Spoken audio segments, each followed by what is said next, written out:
Welcome to the Heavy Spoilers Show. I'm your host Paul, aka the Master of Spoiling, and in this video we're breaking down Resident Evil Requiem. The brand new game is now here, and throughout this video we're going to be breaking down the ending. Now though we don't really cover games at the channel, Resident Evil is one I've always had to talk about. This is a series that's been a massive part of my life, and it's something I've been with since the start. The first one absolutely terrified me as a kid, but it was two where I just got completely sucked into the world, and yeah, that's still one of my favourite games of all time. Obviously though, we've had the remakes as well, which I've loved going back through, but I don't know, there's just something more exciting about having a new undiscovered story rather than a retread of an old one. Even if I love these ones. Pretty much the only games I play are survival horror ones though, and whether it's this, The Last of Us, Dead Space or Alien Isolation, these are the games that really make me feel something. And that I'm not just a cold dead shell inside anymore. But the tension, the action, and general feeling of your heart racing is something I just don't feel with other games, and this is one that will have you constantly on the edge of your seat. Now, the game acts not only as a celebration of the series when it comes to the story, but it also feels like that with the tone as well. In it, we have two central characters who we jump back and forth between throughout the game. The first of these is Grace Ashcroft, who's an FBI agent investigating a mysterious disease. Grace is the adopted daughter of Alyssa Ashcroft, who's a character from Resident Evil Outbreak. Just in case you were wondering how niche the references got, Grace watched her mother assassinate when she was younger, and this has left her deeply traumatized. So why not send her to the place where it happened to investigate things? Yes, the FBI do not give a shit, and this takes us to the Wrenwood Hotel where she encounters Umbrella's sinister legacy. Tonally, this leans more to the horror side of the franchise, with it evoking that uneasy feeling that you had in the Spencer Mansion. Throughout her section, she's stalked by Big Mama, who's a terrifying Mr. X/Nemesis figure. And it's almost as bad as Big Mama's House 3. Mama is a lot like the Xenomorph in Isolation though, and you'll have a very tense butthole at points as she follows you around. Now on the flip side of this is series mainstay Leon S. Motherfucking Kennedy, woo! Who also has the best games in the series. His sections are way more action heavy though, and lean more into that run and gun style from 4, 5 and 6. He's fast, doesn't give a shit about kicking zombies in the face, and throwing around his new signature axe. Now there's obviously a lot of reveals, big callbacks to other games, and a number of things that just really make this feel like a love letter to the fans. Because of how in-depth the game is though, I just want to focus on the ending, as you might be one of those people that just wants to learn what happens while experiencing some of the surprises for yourself. There is a lot to uncover though, and even the walkthroughs are clocking in at around 11 hours. I'm terrible at capturing game footage and have no idea how to do it, so shoutouts to Ruben925 whose gameplay we used for this video. Now throughout the game, there are two stories interweave, and like pretty much every Resident Evil game, they're led towards a mysterious laboratory. This is the ARC facility, which is located deep beneath Raccoon City. It's in this climax that Leon's succumbing to the effects of the Raccoon City syndrome, and Grace comes across a computer with a file that has her name on it.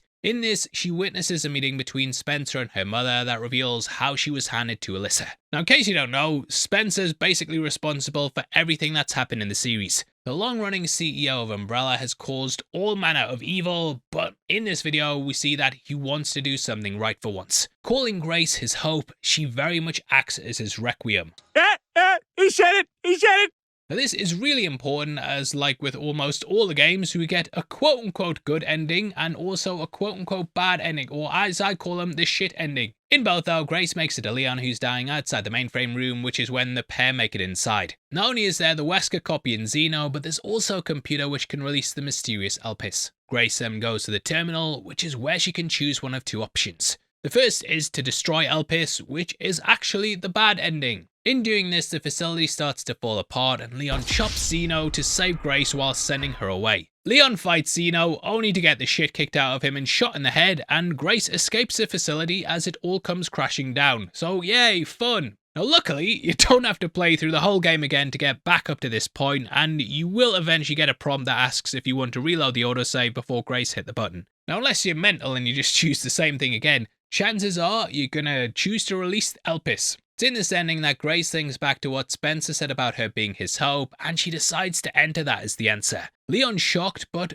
I've just seen you die, mate, to be fair, so Can't be worse than that, surely. No one really knows what Elpis is going to do though, but Grace is assured in the idea that Spencer regretted his actions. This then opens up the Elpis files, which Zeno takes to inject himself with. Instead of mutating him further though, it wipes away the Raccoon City Syndrome, and it's revealed to be an antiviral. Turns out that with this, all bioweapons across the planet will be useless, and the world order will be restored once and for all. So Grace injects Leon, which cures him as well. Now it's in this that Victor Gideon also arrives, who's been pretty enigmatic throughout the game. He'd kidnapped Grace earlier to take her blood, but now he shows his true power.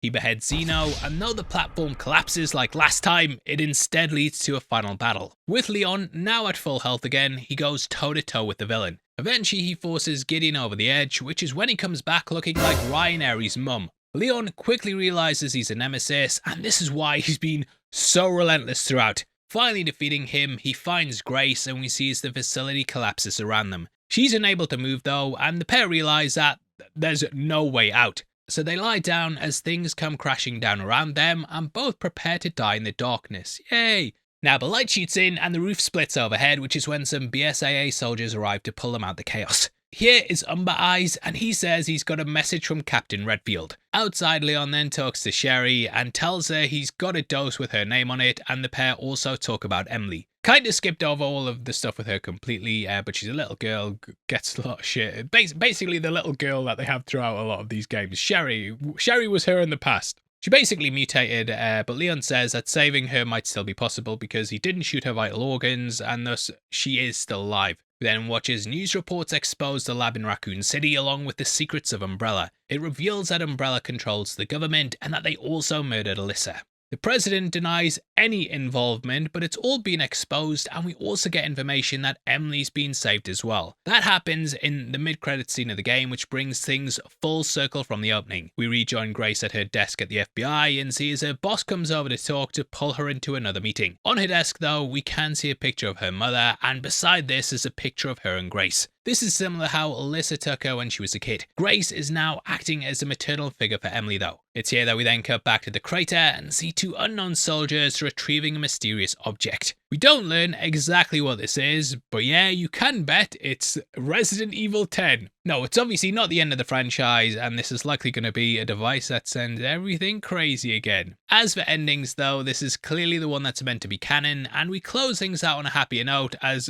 opposed to like Leon getting shot in the head and everything going to shit. All in all though, that wraps up the game, and again, though I don't think this will be the last game we get, it acts as a great chapter that nicely ties up a lot of things. The Easter eggs, where they take the plot, and even stuff like bringing in really obscure characters like Alyssa, it all just closes things out in a fantastic way. Even the way they evolve the zombies to give them more personality is such a nice touch that feels like a great evolution of the franchise. So yeah, if you're seeing this video without playing it, then you're an idiot, mate. But yeah, go back, check it out, because I think you'll really enjoy it. And obviously, love to hear your thoughts as well, and if you have played it, then let me know below. If you want to follow us on Instagram as well and keep up to date with what we're doing, then make sure you check us out at Heavy Spoilers. Did you know as well that members of the channel also get early access to videos like this every single week, and for just 99 cents a month you get at least one breakdown a week, but we have been doing 2 quite recently, so yeah, keep an eye out for that. We're trying to keep that up. But yeah, we're trying to keep the price very low as well,